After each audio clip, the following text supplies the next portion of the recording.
আসসালামু আলাইকুম রহমতুল্লাহি ওয়া বারাকাতুহু। সম্মানিত দর্শকবৃন্দ, আশা করি সকলেই ভালো আছেন। নাহমাদুহু ওয়া নুসাল্লি আলা রাসূলিল কারীম। আজকে আমি যে বিষয়টি নিয়ে কথা বলবো সেটি হচ্ছে নামাজ সংক্রান্ত। নামাজের মধ্যে আল্লাহ তাআলা যেমনভাবে আরকান এবং ফরজ রয়েছে তেমনিভাবে নামাজের মধ্যে আমাদের প্রিয় নবী সাল্লাল্লাহু আলাইহি ওয়াসাল্লামের অনেকগুলো সুন্নত রয়েছে। তন্মধ্যে নামাজ শুরু করার প্রথমেই যেটি পড়তে হয় তাউজ তাসমিয়া, এটি সুন্নতে মুআক্কাদা। তাআউযুজ অর্থাৎ আউযু বিল্লাহি মিনাশ শাইতানির রাজিম পড়া, তারপর বিসমিল্লাহ পড়া সুন্নত, আমিন বলা সুন্নত। আমিন আস্তে এবং জুড়ে পড়া নিয়ে সমাজের মধ্যে বিভিন্ন বিভেদ দেখা যাচ্ছে। এটি আসলে আফদলিয়াতের মাসালা। আমিন পড়া মুস্তাহাব। আমাদের শ্রেষ্ঠ ইমামুল আজম ইমাম আবু হানিফা রহমতুল্লাহি আলাইহি বলেছেন, ওনার মতামত সেক্ষেত্রে যে আমিন আস্তে বলা মুস্তাহাব।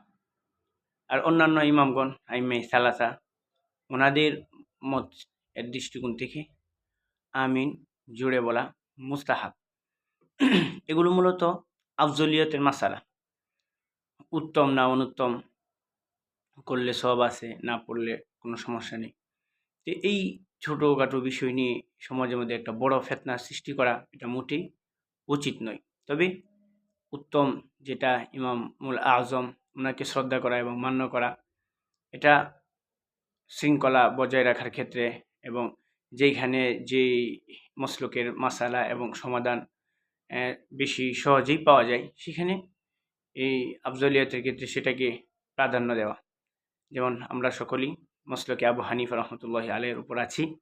আবু হানিফা রহমতুল্লাহি আলাইহির মসলকটাকে এক্ষেত্রে মান্য করা। কেউ যদি অন্য মসলকে অনুসরণ করে, হয়তোবা এই তার অজ্ঞতা বশত এই বিষয়ে কিছু কম জানা থাকতে পারে, এগুলো নিয়ে বাড়াবাড়ি না করা। আর আমিন বলার ক্ষেত্রে নবী সাল্লাল্লাহু আলাইহি সাল্লামের হাদিসও আছে, একেবারেই এমন যেন না হয় যে আমরা আমিন বলি না, অন্ততপক্ষে তালাফুজ করে পড়া। হাদিসের মধ্যে এসেছে, মান ওয়াফাকা তামিনাহু তামিনাল মালাইকা, যে ব্যক্তির আমিনটা ফেরেশতাদের আমিনের সাথে মিলে যাবে, গুফিরা লাহু মা তাকাদ্দামা বিহি মিন যামবি, আল্লাহ তাআলা তার পিছনের সমস্ত গুনাহগুলোকে মাফ করে দিবেন। যে এই আমিন দেখা গেছে অনেক ক্ষেত্রে আমরা এটার গুরুত্ব কমে গিয়েছে, একেবারে আমিন বলেই না, অন্ততপক্ষে তালাফুজ করে নিজে যাতে শুনতে পারি এরকমভাবে বলা। আবার যে সমস্ত আইম্মায়ে সালাসাদের মত গ্রহণ করেন, শাফি রহমতুল্লাহ আলাইহি বা ইমাম আহমদ রহমতুল্লাহ, মোহাম্মদ রহমতুল্লাহ, তো সেক্ষেত্রে দেখা গিয়েছে ওনারা এত জুড়ে আমিন বলে ইমাম সাহেবের কেরাত পড়তে তাদের সমস্যা হয় এবং চুপ হয়ে যায়, একটা বিশৃঙ্খলা বা নামাজে মনোযোগ নষ্ট হয়, এরকম না, অন্তপক্ষে নিজের কানে নিজে শোনা যায় এরকম পড়া।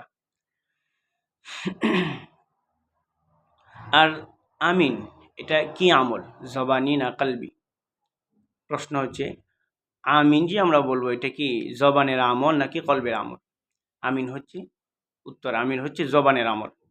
তো জবানের আমল নামাজের মধ্যে একটু তালাফুজ করে যাতে নিজে শুনতে পারি, অন্যকে শোনানোর উদ্দেশ্য না, এরকমভাবে আমরা এই মুস্তাহাব আদায় করতে পারি। আর যদি কেউ এইরকম আইম্মায়ে সালাসাদের এই মসলক অনুসরণ করে যদি কেউ না পড়ে, এতেও নামাজের সমস্যা হবে না। তবে মুস্তাহাবের বিষয় এই যে মসলক অনুসরণ করে সেই মসলকটাকে সুন্দরভাবে অনুসরণ করা। বাংলাদেশের মধ্যে মসলকে আবু হানিফা রহমতুল্লাহের উপর সকলে আছেন এবং এর মাসলা মাসাইল এর সমাধান সহজেই পাওয়া যায়।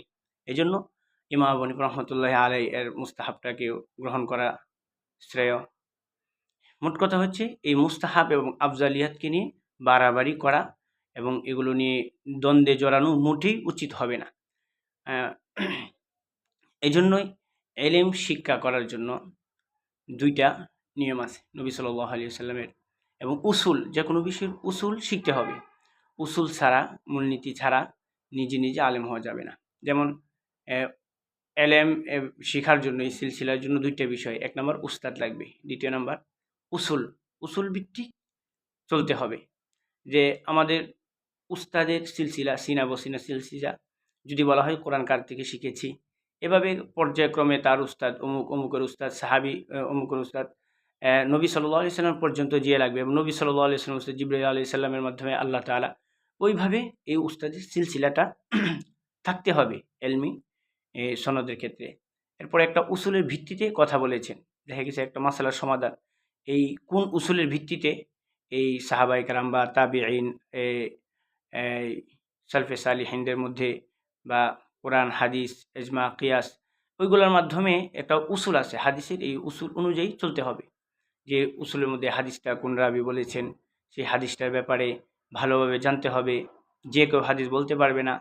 নতুবা দেখা গেছে উসুল এবং উস্তাদে সনদ যদি না থাকে তাহলে যে কেউ বানিয়ে এগুলা মন গড়াভাবে বিশৃঙ্খলা সৃষ্টি করবে। এই জন্য আমরা এগুলো নিয়ে বাড়াবাড়ি করব না। তারপরে আসেন রুকুতে। রুকু এবং রুকুর আগে কেরাত পড়া ফরজ। নামাজের মধ্যে কেরাত পড়া ফরজ। কেউ এই সূরা ফাতিহা এবং সূরা ফাতিহার পরে অন্য সূরা মিলানো, এবং সূরা ফাতিহা এবং অন্য সূরা সহ কেরাত যদি কেউ না পড়ে তাহলে তার নামাজ ফাসেদ হয়ে যাবে। এজন্য নামাজের যে ফরজ কেরাত পড়া। তারপরে রুকুতে একটু দেরি করা, এটি ওয়াজিব। তো রুকুতে নবী সাল্লাল্লাহু আলাইহি ওয়াসাল্লাম এই কারণে তিনার এর সুন্নত রেখেছেন সুবহান রাব্বিয়াল আযীম, একবার পড়লেও এই রুকুর ওয়াজিবিয়ত আদায় হয়ে যাবে। 3 বার পড়া মুস্তাহাব। নবী সাল্লাল্লাহু আলাইহি ওয়াসাল্লামের এই সুন্নত সুবহান রাব্বিয়াল আযীম পড়া। সুবহান রাব্বিয়াল আযীমের অর্থ কি? আসলে সুবহানা শব্দের আগে আরেকটা ফি'ল আছে, উসাব্বিহু সুবহান রাব্বিয়াল আযীম। আমি তাসবিহ পাঠ করতেছি, পবিত্রতা বর্ণনা করতেছি, আমার মহান রবের প্রশংসা করতেছি।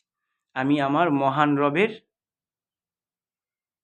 প্রশংসা করতেছি, পবিত্রতা বর্ণনা করতেছি। অথবা আমি পবিত্রতা বর্ণনা করতেছি যিনি মহান, অর্থাৎ আমি আমার মহান রবের পবিত্রতা বর্ণনা করতেছি। উসাব্বিহু সুবহান রাব্বিয়াল আযীম, ফি'ল মাহযুব। উসাব্বিহু সুবহান রাব্বিয়াল আযীম। তাসবিহ, দোয়া, দুরুদ এর ক্ষেত্রে যখন ফি'লে মুযারের সিগা ব্যবহৃত হবে, তাসবিহ, দুরুদ, দোয়া, এই তাসবিহাতের ক্ষেত্রে ফি'লে মাজির সিগা ব্যবহৃত হলে অর্থ উঠবে ফি'লে মুযারের। সেক্ষেত্রে উসাব্বিহু সুবহান রাব্বিয়াল আযীম, আমি আমার মহান রবের পবিত্রতা বর্ণনা করতেছি, অথবা আমি পবিত্রতা বর্ণনা করতেছি যিনি মহান। কত সুন্দর তাসবিহ। তারপরে রুকু হতে উঠিয়ে দেরি করা, একটু সময় রুকুতে দাঁড়িয়ে সোজা হয়ে একটু দাঁড়ানো, এই সোজা হয়ে দাঁড়ানোটা এটি ওয়াজিব। কেউ যদি এটাকে ছেড়ে দেয়, সাজদা না দেয়, তাহলে নামাজ হবে না। এই জন্য রুকু হতে সোজা হয়ে দাঁড়ানো। অনেক মা বোন এবং অনেক মুসল্লি কেরামদেরকে দেখা যায় যে ওনারা সোজা হয়ে দাঁড়ায় না, কোনো রকমভাবে রুকু হতে দাঁড়ানোর আগে আবার অনেক সময় সিজদায় চলে যায়। যে এইখানে তাদিলে আরকান, ধীরস্থিরভাবে এই আরকান, রুকন এবং যে ওয়াজিব আছে, ধীরস্থিরভাবে স্থির হওয়া, যে রুকু থেকে উঠে সোজা হয়ে একটু স্থির হওয়া, স্থির হয়ে এভাবে এই এই ওয়াজিব আদায় করা, তাদিলে আরকান রক্ষা করা। এই জন্য আমরা এক্ষেত্রে খুব খেয়াল রাখবো এটা যেন আদায় হয়। এই জন্য দেখা গেছে রুকুতে উঠিবার সময় মুসল্লি একরাম রব্বানা লাকাল হামদ পড়বে। রব্বানা লাকাল হামদ,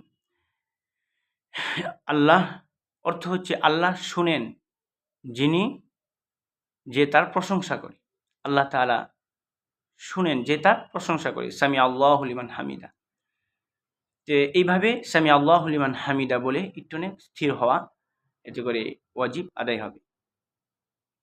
অনুরূপভাবে সিজদা, দুই সিজদার মাঝখানেও একটু সময় দেরি করা এবং এখানে একটু একটা দোয়া পড়া মুস্তাহাব। আল্লাহুম্মা ফিরলি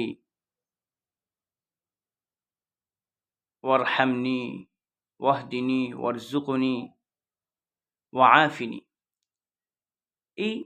এই এখানে দেখা যাচ্ছে এই মুস্তাহাব আদায় করা, আর এটার অর্থ হচ্ছে কি, হে আল্লাহ, আল্লাহুম্মা ফিরলি, আমাকে ক্ষমা করে দেন, ওয়ারহামনি, আমার প্রতি রহম করুন, ওয়াহদিনি, আমাকে হেদায়েত দান করুন, ওয়ারজুকনি, আমাকে রিজিক দান করুন, ওয়াআফিনি, আমাকে সুস্থতা ও নিরাপত্তা দান করুন। রিজিক দান করুন, এখানে রিজিক রিজিক অর্থ, রিজিক দ্বারা উদ্দেশ্য হচ্ছে, অর্থাৎ মানুষের জীবন পরিচালনা করতে যা কিছু প্রয়োজন, মানুষের জীবন পরিচালনা করতে যা কিছু প্রয়োজন, এই সব কিছুকে রিজিক বলা হয়। যে আমরা এখানে নামাজের ভিতরে আল্লাহ তাআলার কাছে মাগফিরাত কামনা করতেছি, এরপরে আল্লাহ তাআলার রহম চাইতেছি, হেদায়েত চাইতেছি, রিজিক চাইতেছি, এবং সুস্থতা এবং নিরাপত্তা, কত সুন্দর জামে মানে পূর্ণ একটি দোয়া আমরা নামাজের মধ্যে পেয়ে গেলাম। এইভাবে আমরা নামাজ এবং এগুলা খেয়াল করে যদি আমরা নামাজ পড়ি, ইনশাআল্লাহ আশা করি আমাদের নামাজের মধ্যে মনোযোগ বাড়বে। এবং আপনারা যেই শুনবেন, সকলের কাছে আমিও দোয়া প্রার্থী, আল্লাহ তাআলা যেন সঠিকভাবে, সুন্দরভাবে মন এবং দিল এক রেখে নিষ্কলুষভাবে আল্লাহ তাআলার অর্চনা করার তৌফিক দান করেন। সকলে সুস্থ থাকবেন, ভালো থাকবেন।